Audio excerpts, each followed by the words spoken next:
still, we don't quite know what to make of this football team. On paper, it's it's not much different, with a couple notable exceptions from the team that went 13-5 last year before losing in the West Final. But so many question marks coming into training camp, particularly in the secondary with the departures of Dwight Anderson and Brandon Browner, some injuries on the offensive line, but still a good core group on both sides of the football. And all things being equal, this should be another contending team this year. Who are you looking at specifically?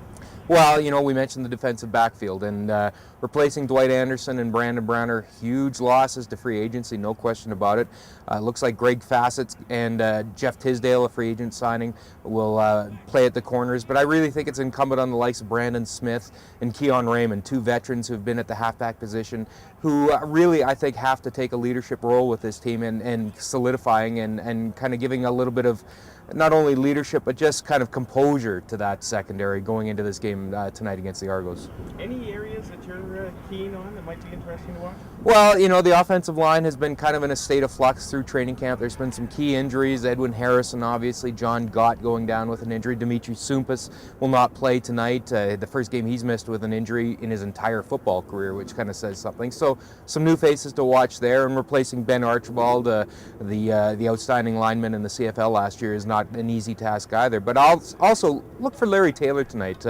The Special Teams Player of the Year 2 years ago as a returner, signed a free agent deal with the Stampeders coming into this season.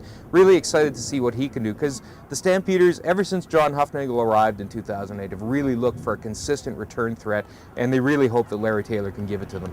This is still Henry Burris-led team, but very much of the same after going through training camp? No question. That core group on offense, Henry Burris, Kenyon Rambo, Romby Bryant, Nick Lewis, Joffrey Reynolds, they're all back.